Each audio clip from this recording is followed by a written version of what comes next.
Hurricane season typically runs from June through November when the ocean temperatures are warmest.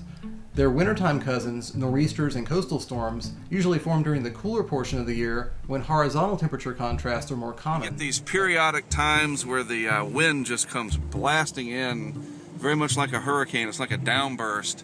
And you can... Some of the strongest coastal storms we actually term nor'easters, a term that actually indicates the strongest wind direction typically seen in these storms.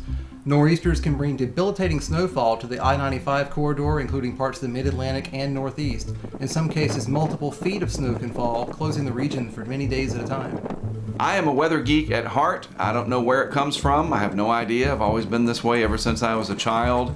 And even though I am known for hurricanes, that's my specialty, I do like to use the technology that I have and my knowledge of weather to cover other weather events, such as nor'easters and coastal storms. To me, it's all exciting, and you bet I'm gonna be out there for it. We all know hurricane season runs through November. In November of 2019, non-tropical low pressure formed off the Georgia coast during the middle of the month. As a strong upper-level disturbance moved in from the west and encountered this low, the low explosively deepened as a non-tropical but still very impactful storm that brought coastal flooding and strong winds along the Georgia and Carolina coast. It's mid-November now, and the threat from hurricanes is basically over, but we do have this pretty potent non-tropical storm system that's going to develop off the southeast coast. So I figured I'm going to go up to the Outer Banks where the biggest impacts are going to be and do my best to document it. Hopefully it would only take a day or two. This storm brought many of the same impacts to the Carolina coast that a tropical storm would, but it was a non-tropical system and was never given a name. Tides were up to 2 feet above normal. There was significant beach erosion along the upper South Carolina and North Carolina coastline. Well, the first part of my plan involves setting up a live camera in New Bern down at Union Point.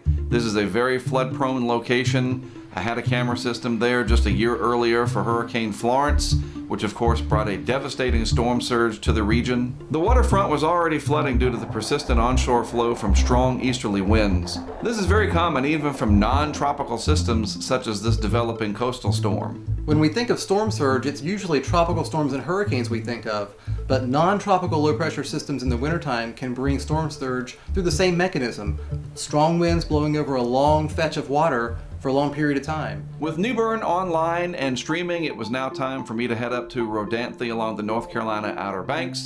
I was going to stay at the house of a good friend of our project, a house there in Rodanthe that I have used many times, most recently last year during Hurricane Florence, and of course this year during Hurricane Dorian. I've been up to the Northeast for a few blizzards and nor'easters, and of course up there, the DOT plows snow. On the North Carolina Outer Banks, they plow sand, and it is a constant battle, especially there on Highway 12, against the what we call erosion and deposition process. But until you see it in person, you can't fully grasp exactly how much sand there is for them to move. They definitely have their work cut out for them trying to keep the roads clear.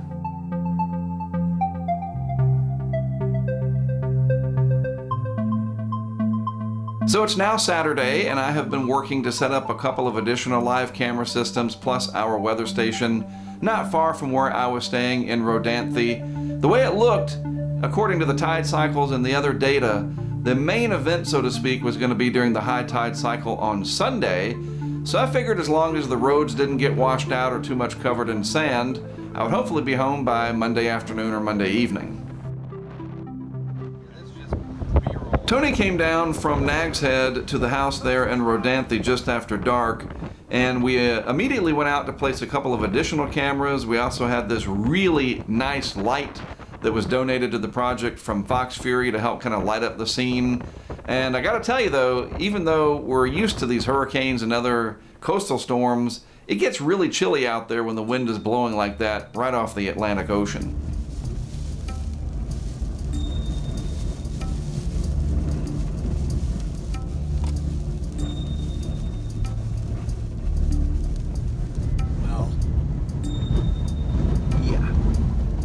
We had gone up to the Pea Island Visitor Center. It's this little nature center up there along the Pea Island National Seashore area.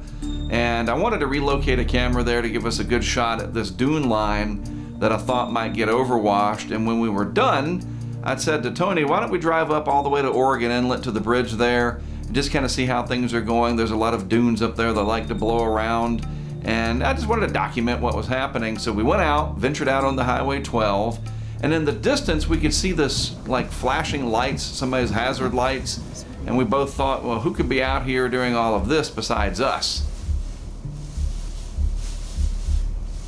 So we drove up behind this vehicle. There are hazards flashing there in this what basically looked like a sand blizzard. And we wanted to see, are they stuck? Do they need any help? We just figured we'd see what was going on.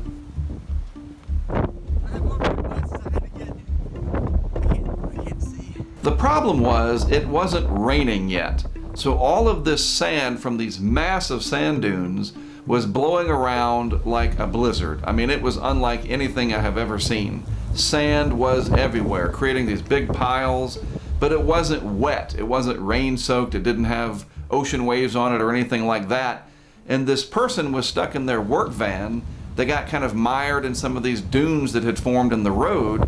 And Tony and I both agreed, we got a good shovel, let's try to help this guy get out.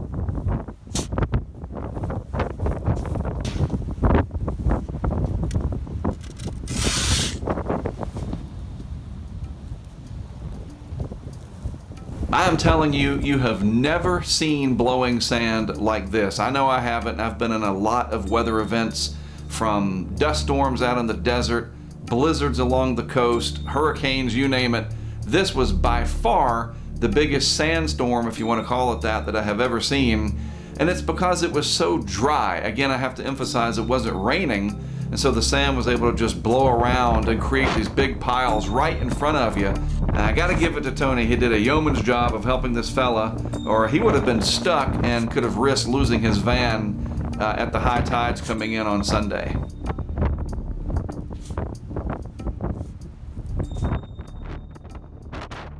It had been quite the adventure out there helping this guy get unstuck and almost getting stuck ourselves. But we made it back to Rodanthe to get a good night's sleep and be ready for the main event on Sunday.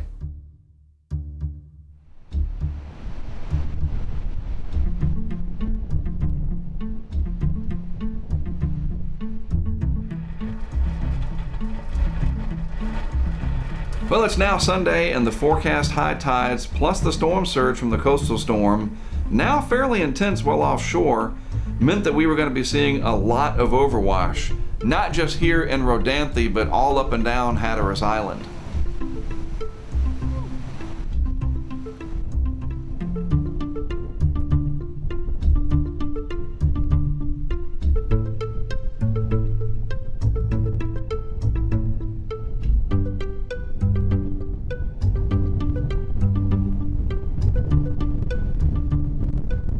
Well, Tony and I had documented the impacts there in Rodanthe, walking out to the beachfront and checking out those big waves coming in, all that overwash.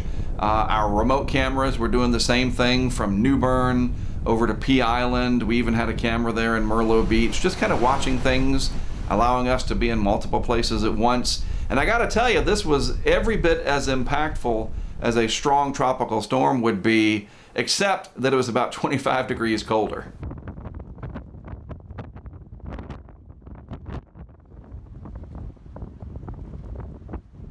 After a couple of hours of documenting the effects right there in Rodanthe, kind of walking around between the houses, seeing all the overwash, all the debris coming in, we figured let's drive up to this area very close by just to the north called Merlot Beach. And I think it was at this point that we began to realize that these impacts were perhaps a little bit more than we were anticipating.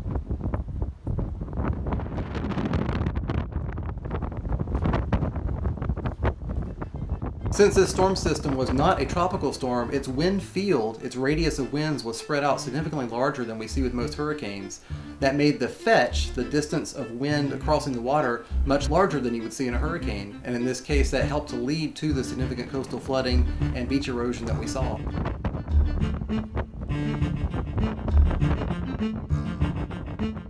Yep, Highway 12 was totally rolled up, covered in sand and water. Unless you had a high clearance SUV or a pickup truck, no one was getting in or out, and as a result, it turns out that Tony and I were going to be down there for a little bit longer than we had planned for.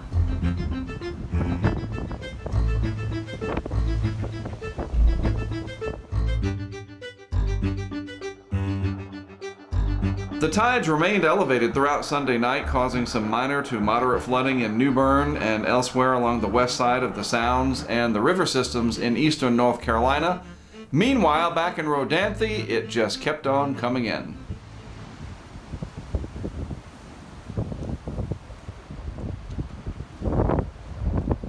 And the power just went out. Great. Oh, that's wonderful.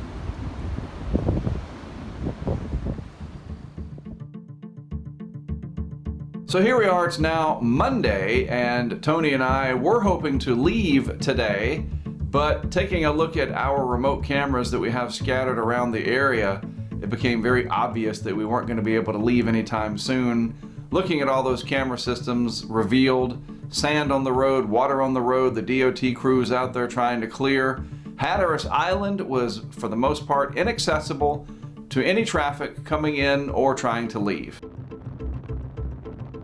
Tony and I made the best of it. We went south out of Rodanthe down through Avon and eventually to Buxton and the Cape Hatteras Lighthouse.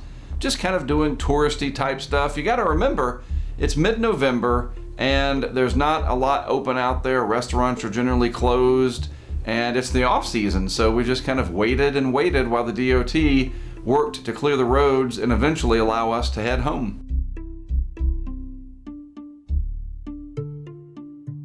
Well, the issue was, and has been for a long time out here, that each time we have one of these coastal storms, the high tide comes in and erases all of the work that the DOT has done with more sand and water on the highway. Now, the state of North Carolina is doing some things to help alleviate the situation. They are building some new bridges and whatnot to try to make things easier for people to come and go during these events. But you gotta remember, Tony and I, we are not special. We don't have any special privileges. We can't come and go as we please. Even though we might have an SUV or four-wheel drive, it doesn't matter. We are stuck out there just like everybody else. After about 5 days of being out there on the Outer Banks, what should have only taken maybe 2 days at the most, the DOT cleared the roadways enough and we were able to leave. They opened everything up at noon on the 20th, and Tony and I began to collect the camera systems and the weather station and eventually made our way back home to Wilmington.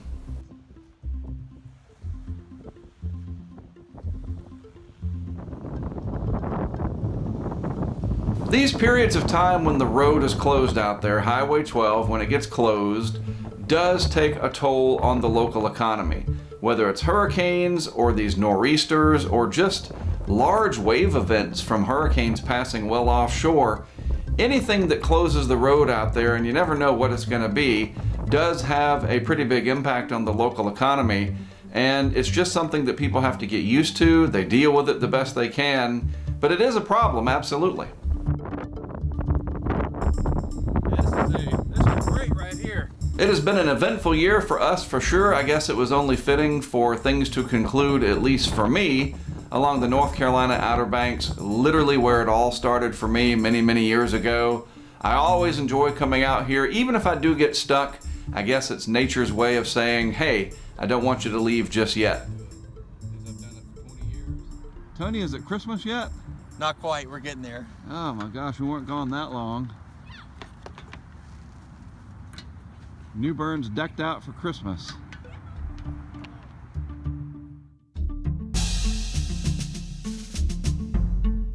As November came to a close, so too did the 2019 Atlantic hurricane season. Our attention now turned to the Western Pacific and a developing typhoon. 2019 was almost over, but there was still time for one more incredible adventure. This time for Brent.